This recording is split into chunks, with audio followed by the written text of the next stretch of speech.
Hello and welcome to a super special episode of the Stacey West podcast.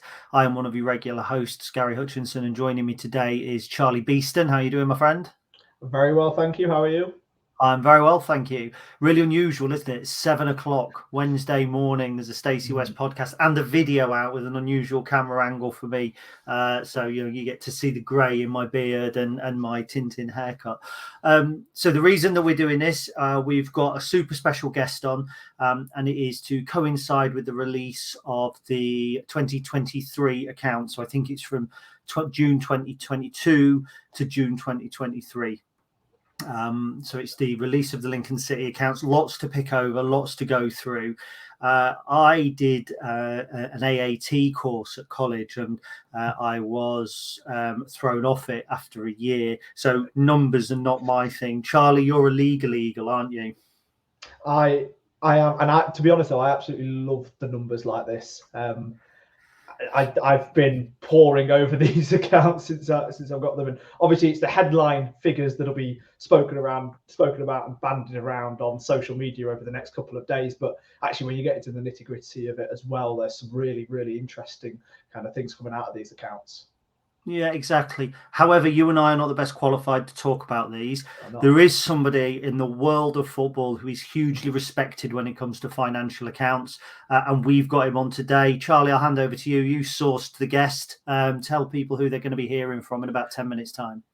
I did, yeah. So a little bit later on, once me and Gary have put in our 10p's worth, we will be hearing from Kieran Maguire, football finance expert. Just this morning I spoke with him, and then afterwards he was going to talk to Tottenham, to talk to Aston Villa, to talk to Sky Sports News. Like it's a bit of a coup for the podcast. I really enjoy speaking to Kieran. I did his Price of Football podcast, which is a fantastic podcast, by the way. I went on his last summer. Make sure to go check not just that episode out, but the whole podcast as well, of course. And yeah, he's a really, really great guy to talk to, unbelievably knowledgeable, and I really enjoyed sitting down with him. I think the thing is, the Price of Football is, when you say that to any football fan, they know who you're talking about and what you're talking about. So what we have on the Stacey West podcast at 7 o'clock on a Wednesday morning for listeners is instant reaction from somebody that would be giving instant reaction to Manchester City's accounts, Manchester United's accounts. I mean, it's a national guest. So we're absolutely honoured to. I don't know if Kieran listens back. If you do, Kieran, thank you very much for giving up your time to come and dissect the numbers, dissect the accounts, and talk about Lincoln City. We're going to do a little intro because, as Lincoln City fans, there were one or two headlines I think that Charlie and I picked out, which kind of resonate more with us than perhaps they will do with a financial figure. And the first one that I really wanted to pick out, and you must forgive me from looking all over the place because I've got the accounts open on one screen, and if you're watching on at home, so there's a bit I'm going to just read out here. It's talking about the season review. It says, league form improved significantly after the close of the winter transfer window, with 21-year-old Ethan Arahan being a notable signing at the end of January for a six-figure sum. Now, at the time, the discussion was that six-figure sum was somewhere in the region of £200,000. It's an undisclosed fee, as all fees seem to have been since probably the last 15, 20 years. However, crucially, the accounts then say that transfer fee remains below the club record fee paid of £325,000, including a promotion add-on for John Akindi in July 2018. So Lincoln City's record fee paid has been fixed and agreed at £75,000 for the last 20, 30-ish years, which I think off the top of my head was Dean Walling, £75,000, and Tony Battersby possibly. I think Grant Brown was 60,000. I think it was then Dean Walling, Tony Battersby with a £75,000 fees. I think this is massive, and it doesn't relate directly to these accounts, but Lincoln City fans love to know what transfer fees are, undisclosed fees. And now there'll be a real debate, I think, on the back of this, and I don't want it to take away from the rest of the numbers about whether John Akindi was worth 325,000. Did you find that notable, Charlie? Oh, absolutely. Like you say, you speak to sort of Premier League fans and even some Championship fans and such, and they know who their biggest signings were. They know more or less how much every single player that was bought for, how much that transfer fee was. But us at Lincoln City and many other League One and League Two clubs never really get that information. What's striking for me, and I know it's a couple of years, if you like, after the fact in terms of this one. What was it, 5 years, 6 years? Yeah. But the fact that we're being so transparent and open about it's a step in the right direction in terms of that sort of thing. People clamour constantly for get rid of undisclosed fees, tell us how much we're paying for players so that they can judge a player based on their transfer value as well, which is a very dangerous sort of route to start going down, but that is what a lot of fans would like to be able to do. And knowing this move for John Akinde was £325,000, it's a big headline figure, and it's again, it's really good from the club that they've been so open and telling us about it.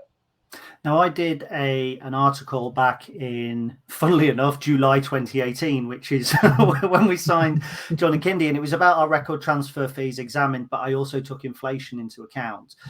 So, for instance, when we signed Jock Dodds in 1948, we paid £6,000, but that equates in real terms today to £207,000. 325,000 for John Akinde would make him, with inflation, although it's our record signing in terms of actual money, in terms of relativeness to kind of everything and the years, it would make him our second highest behind Andy Graver, who we paid doesn't say, but it was nearly 350,000 with inflation in 1955. I think one thing we'll say is that that is with a sell-on fee. That is not a sell-on fee. Sorry, that is with a promotion clause. And we did get promoted. And look, whatever people say about Big John, and I'm not a huge fan. People know that. People who know me privately know, I struggled with him a little bit at times. But there's no doubt that he was crucial in our promotion out of League Two. So I think that's a major thing. You wanted to pick up on another point, I think, another player or another transfer story, let's say. I did, and it's a transfer story that kind of gripped some Lincoln fans almost, it's 18 months ago now. And that was the sale of Harry Toffolo from Huddersfield to Nottingham Forest. Now, there was a lot of sort of discussion at the time about what potential sell-on clause did we have, because we had a future interest in the player when he moved on. And I think he was reportedly sold to Nottingham Forest for around the kind of £2 to £2.5 million mark. It's hard to put a direct figure on that, because him and Lewis O'Brien both moved at the same time, and it was reported as a joint fee rather than a singular fee for each player. But the sale of Harry Toffolo from Huddersfield to Nottingham Forest and the sell-on fee that we then got for him then made him our highest ever departure in terms of transfer fee we got, amounting to approximately £640,000. Now, I don't know. I can't remember. I don't know if I've ever even had the information as to what he was sold from us to Huddersfield for. But, you can start working maybe some of the numbers out. If we had a 10, 15, 20% sell-on fee, it'll be of profit, as it almost always is, obviously from the move from Huddersfield to Forest. And that for me is a really big number. When Gary first found out, you didn't think that this was you didn't think that this was going to be the highest sort of transfer fee we'd got from a player, but obviously it very much has been, and it's a great point that these future interests in player. I'm going to argue in a minute. Oh, no, that's fine. But these future interests that we've got in players, and I actually saw a couple of comments around social media over the last couple of days in regard to Charlie Kendall having a future fee, for example, and a couple of comments have sort of, but a future fee, did they really need much? Is he really going to move for that much? Well, look at Harry Toffolo. We've got a good bit of money, possibly more than what the original transfer was from us to Huddersfield.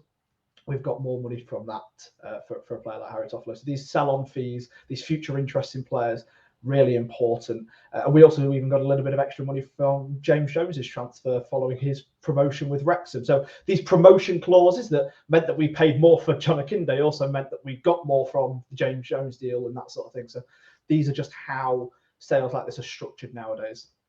Yeah, I mean, I see the future sell on as an insurance. It's an insurance clause. If a player goes on and does well, brilliant. And there have been players that have dropped out of the Football League and come back. I can't think of any off the top of my head, which no doubt will have people highly amused. But there are people. Ricky Miller dropped out and did really well and was sold from Dover to Peterborough or whatever. After, don't get me wrong, he didn't go on to be like Premier League player, but he will have made money for had he had a sell-on fee when he went back to Dover. So. It's possible with Charlie Kendall, and again, not all of our future fees are going to reap a reward. So we have a future interest in players like Zach Elbazedi or Theo Archibald. Maybe they come to their end of their contract and go. That's not a recruitment failing. We're just saying if they are going to go on and be a success, then we'll have a share of that. If we thought they were going to go on and be a huge success, and we're selling them to a League Two club, we probably wouldn't be selling them to a League Two club. Would we? That's the point. Yeah. So when we say we've got a future interest in Charlie Kendall, all we're doing is a bit of bum covering just in case actually we are wrong and he goes on and he becomes quite good. I am going to argue about that record sale, and I am going to pick somebody up from the club, I think, if I can on it. We're recording this. We've got advanced knowledge of the accounts under embargo, so we are recording this obviously beforehand. It's not daylight outside 7 o'clock on Wednesday morning, so I'm going to try and get some knowledge about the Jack Hobbs transfer, because it was reported at £750,000. My understanding was that was an upfront fee along with a friendly, and if that's the case, then it isn't a record sale. If that was a structured deal, then potentially Harry Toffolo could turn out to be a record sale. What is crucial is that we're even having this debate. And the rest of the transfers, and I have now taken the accounts off my screen, so I can't read exactly what I was going to read to you. But I think they said it was a record year for incomings and outgoings, incomings, transfer profit overall. So it's player trading. £599,000 it was. Yeah. It was how much, sorry? £599,000. Yeah. Now, I want to pick up on another point, which was in player trading. It says a small loss was made on the sale of Jamie Robson. That small loss was as of June 2023. As of January 2024, that loss has now been mitigated because Jamie Robson has hit certain criteria in terms of appearances for Forest Green, which has meant that we haven't lost money on him. Now, I know Jamie Robson is one that critics, rightly so, because, you know, these are the sort of things that you are to question. But this is the sort of thing that critics will go, he was a loss. He was one that we got wrong. The recruitment will always get something wrong and something right. Nobody gets everything right all day long. If you're listening to this now and you're right all day from right now till the time you go to bed about everything, you're a liar. Somebody will always get something wrong. I get stuff wrong all the time. But Jamie Robson, we didn't particularly lose money on. It says it here in the accounts we had as June 2023, but that is now no longer the case. So I just wanted to clarify that as well. Yeah, and that it just sort of shows out with Jamie Robson. I agree, it was probably a little bit of a failure, but the fact that we still managed to make profit on somebody that's on the pitch being a failure at Lincoln City, that's maybe a little bit harsh, but didn't quite live up to the potential at Lincoln City. It's a great bit of business once again, and you know it's really difficult when we're looking at football to then talk about it as a business, but it is. And sometimes when you do take the emotion and the on-the-field aspects away from it, the fact that we've still been able to make profit on an asset that underperformed is a real benefit to us. And the fact that we've made record player profits this season, as I've said, close to £600,000. Sorry, not this season, last season, through some of the sales that we made, through some of the sort of sell-on fees that we got for players and such as well. I know that people hate the model, and it has become very much weaponized and all of this, but our recruitment strategy is clearly going in the right direction. We may not be hitting the lofty heights that we want to hit yet, but one of the really big, interesting points from Kieran Maguire, and you'll hear it in a couple of minutes' time, is that he puts us in the top 3 or 4 of League One clubs in terms of player profits last season. That says it all for me. Wow.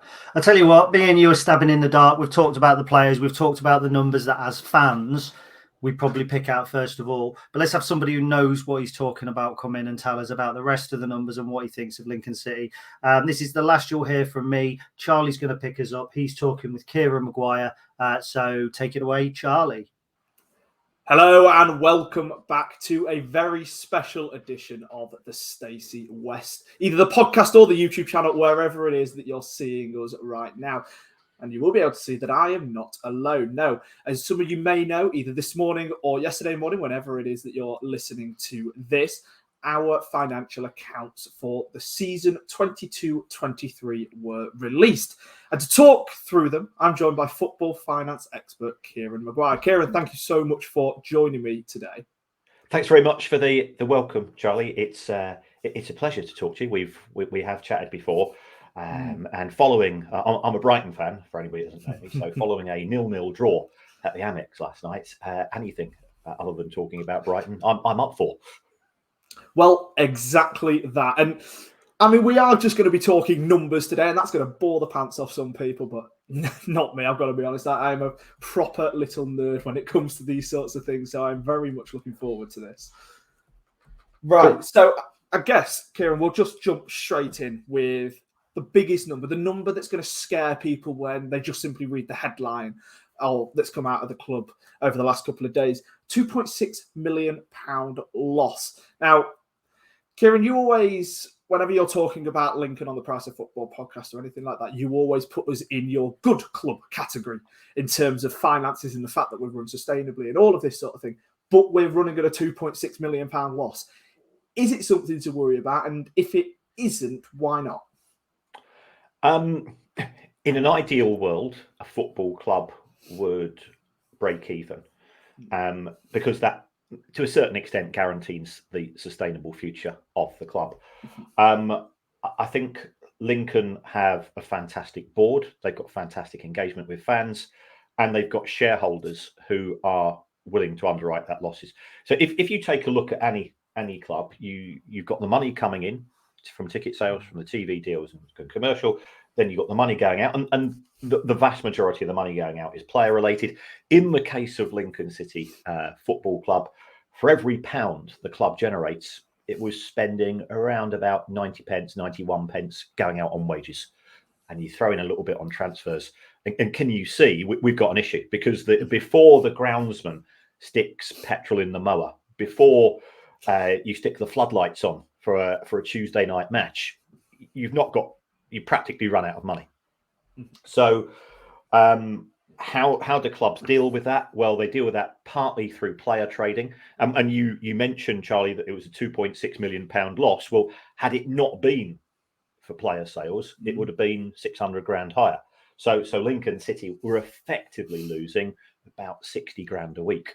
So where's that money coming from? Yeah, some of that came from player sales, which is always going to be limited in League One, unless you're Peterborough, who you don't have to like Darragh McAntony or love him, but he's very good at that side of the business for his team. And the rest of the money comes from either borrowing, which is dangerous. It's a bit, because if you're borrowing to fund your running costs, if I'm borrowing money to go and buy my weekly groceries, I've got a problem. So Lincoln don't tend to go down that route. The other source of money is coming from shareholders in the form of buying new shares. And I'll be honest, we say, they're buying new shares, therefore they're improving their position. They're not. I mean, it's effectively a gift from the owners to the club. And in respect of that, the Lincoln City shareholders, I think, are very measured. They're pretty generous, but all the same, they put in £3 million into the club last season, and without that, you'd be worried. That's a rather long answer. I appreciate that. No, absolutely. And like you say, we are extremely fortunate in obviously the support of Clive Nates over the past sort of decade, and now the support of the Jabara family, who are obviously coming on, and they've got a special thanks in this sort of these financial accounts for all of the support that they're giving at the minute, which is very much deserved. We sat down with Harvey in December, and he was talking about how much he's fallen in love with this club, but also how much he wants to try and build a sustainable future. And it's comments like that we can really appreciate as fans, because we know that it's not just giving money for the sake of giving money, but it's giving money to try and build a sustainable future. Now, we're going to talk a little bit about the sexy numbers in terms of player trading. I mean, all these numbers are sexy to me, but that's probably why I'm still single. So, player trading, as you kind of mentioned, 600,000 or just under £599,000 profit in terms of player trading. That includes some of the sales. For example, Anthony Scully, Tom Hopper, Jamie Robson, there's a couple of others in there, and also sell-on clauses for players like Harry Toffolo when he moved up to Nottingham Forest. Now, £600,000 profit. Where does that sort of rank in terms of League One or even the wider EFL in terms of profit for player trading? Is it common that clubs are making profit from player trading, or are we maybe a bit more of an anomaly? As far as League One is concerned, I think that would certainly put Lincoln City in the top 3 or 4 for last season. And again, reading the accounts, the Harry Toffolo knock-on sale was a major contributory figure to that. The danger, once you fall into the habit of relying on player profit sales, is that what happens if you don't get one in the year? You've then got a financial problem. And also, if football is an ecosystem, we know how it works. It's a talent industry, and talent follows the money. And the higher you go up, the higher the money. So you're going to lose your better players. But what you don't want to be doing is selling some of your decent players to other clubs in League One, because that has clearly implications as far as Lincoln's chances are of getting into the playoffs or avoiding relegation or wherever you're going to be in an individual particular season. So they're good figures by League One standards. Compared to the Premier League, you've got clubs like Chelsea who have player profit sales of up to 100 million in a season. That's itself not unusual. But we know that there's a cliff face in football between the Premier League and the Championship, and then the Championship and League One itself. So they are good standards. It's good by League One standards. I've mentioned Peterborough. They're brilliant at what they do, but the vast majority of clubs are not making profits on player sales, or they tend to be sort of in the 5 figures or perhaps 100 grand or so. Well, that's really good to know that the model, which is a term that's very much used in and around the Lincoln fan base as regards to our sort of recruitment process, that could sometimes be a term that's weaponized, but it's showing that it is working well. If, like you say, we are close to kind of that top 3, top 4 in the league in terms of player profits.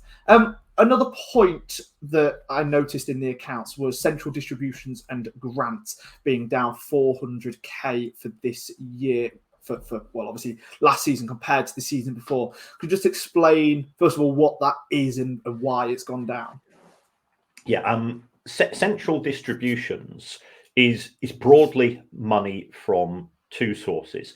First of all, there's the EFL TV deal. And the way that it works is that for every £100 that the EFL generates from the TV deal, £80 goes to clubs in the Championship, £12 goes to clubs in League One, £8 goes to clubs in League Two. So the clubs in the Championship have stiffed. There's lots of moaning from clubs in the Championship about how the Premier League treats them badly. So their response to that is that, well, we're going to do exactly the same, and we're going to treat the teams in League One and League Two really poorly. So there's that, and in addition, there's something called solidarity payments from the Premier League, and the way that this works, and this is where I'm not the biggest fan of the Premier League. I've got mixed feelings when it comes to the EFL. There's some really good people in the EFL. There's others who I'm not quite sure what their motives are, but the Premier League give a proportion of the Premier League's TV money to the EFL, and again that is split 80 to 12 to 8. The reason why it's gone down is partly due to sort of technical accounting reasons. There was a bit of a bump in 21-22, and also in terms of the grants. I think Lincoln City may have been entitled to a receipt of some government grants in 21-22, which didn't apply in 22-23. So broadly, I would have expected, under normal circumstances, the money from the EFL and the Premier League would have been roughly the same. Well, certainly that's what I'm seeing for other clubs in League One. I think probably the issue was to do with some grants. Okay, so chances are that potentially is to do with, for example, our Stacey West redevelopment, where we know that some of that money obviously came from sort of governance. Something else that was also noticed, commercial and hospitality was down 8%. Is that a trend that we're seeing across the EFL, or is that something that maybe Lincoln City are doing wrong, or not utilising our commercial and hospitality potential to the best of our ability?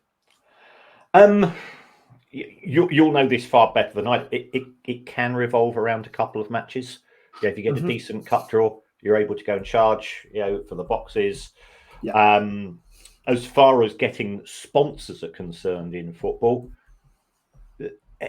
everybody's operating in a really tight market. So can I justify giving a sponsorship deal to a football club or being seen to be having entertaining guests in hospitality at a football club when at the same time I've just said to my staff, 6 of you are going to be redundant and the rest of you aren't going to get pay rises? The optics can quite often be bad.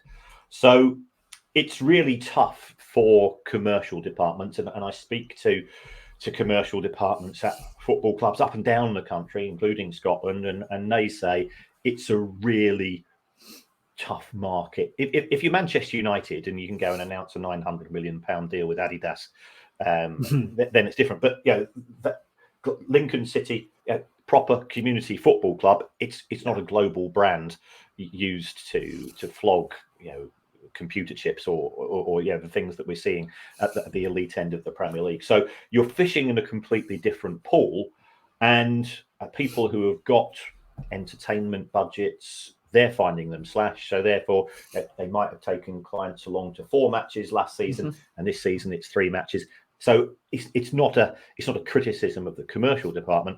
It's a factor that the economy is operating under very tight circumstances at present. Yeah, fully understandable with obviously the way that it is at the minute in this country. Two more questions then, Kieran.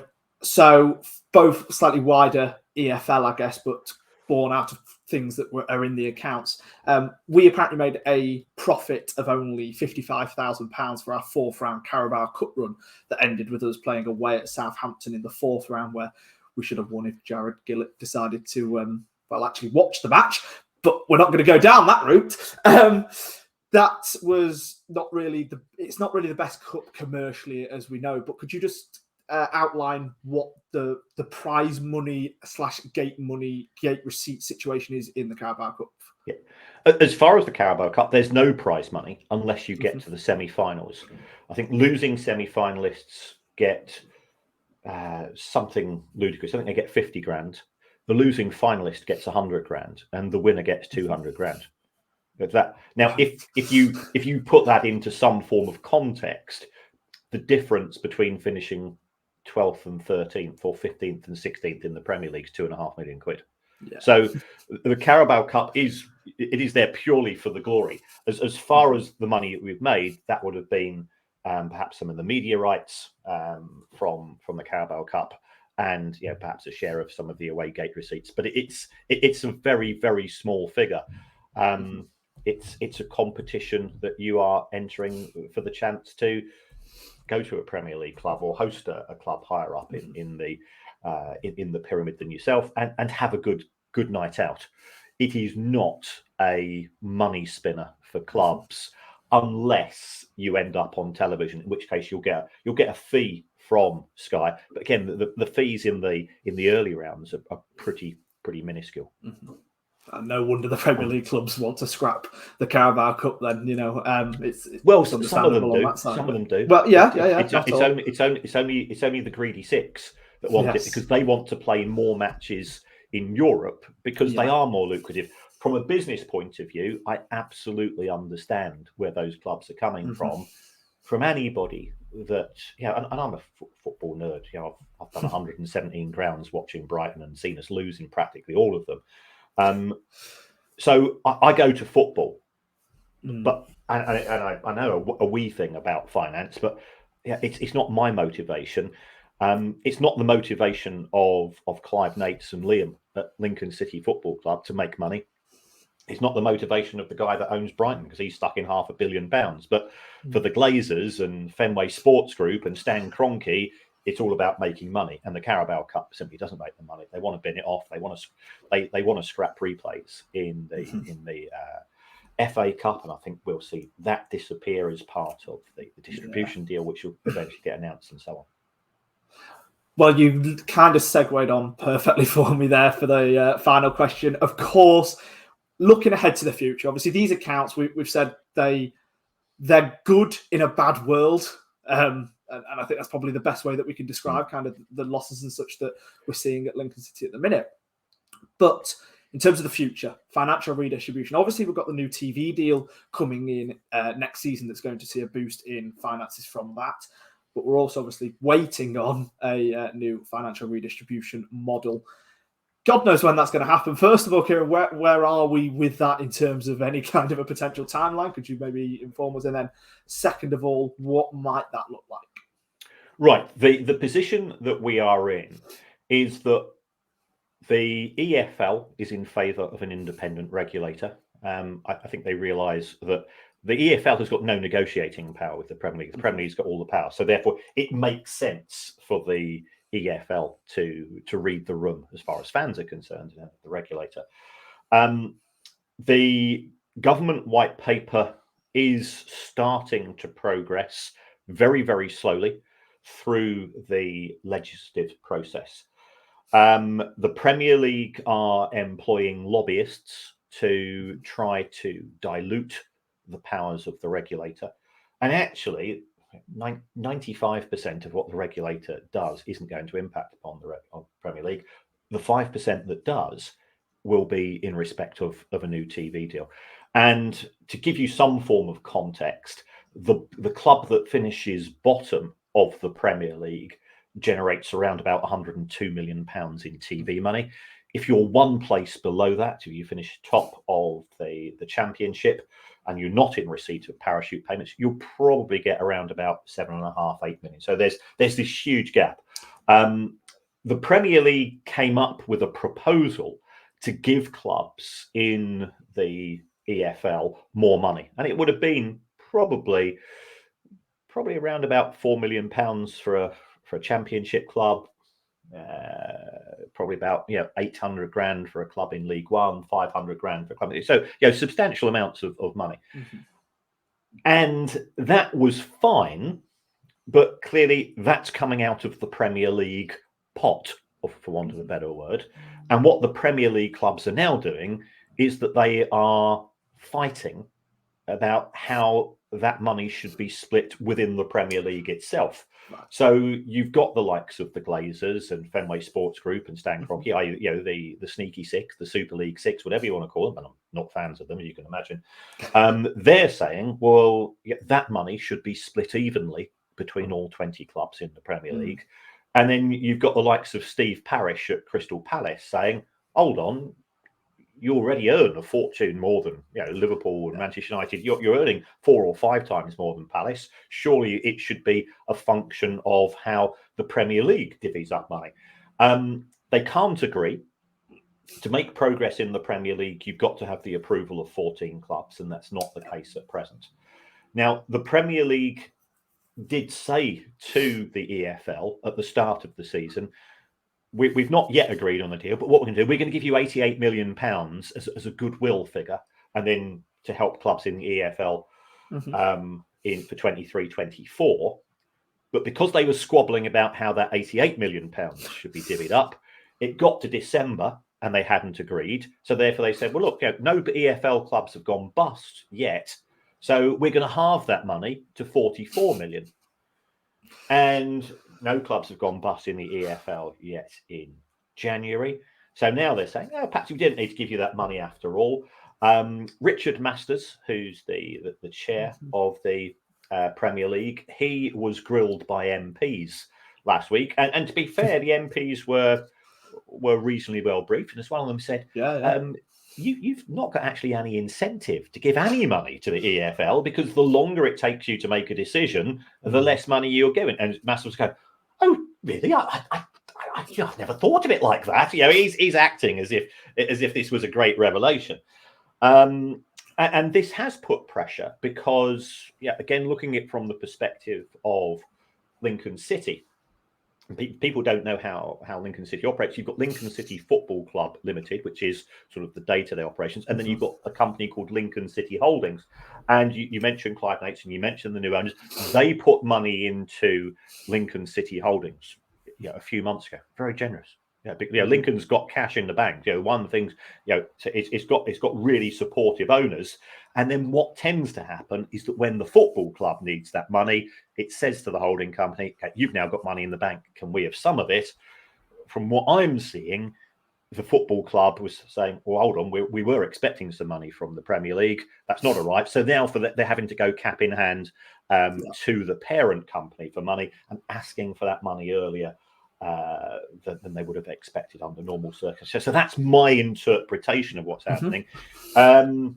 Premier League, I think it's, I'm not a political person, but it's indicative of the greed is good mentality that many successful people have.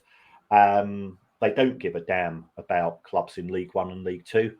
We've seen this with the elite player performance plan, in the sense that if you've got a promising 14 or 15-year-old, they'll just get tapped up by a Premier League club. You'll get 20 grand compensation.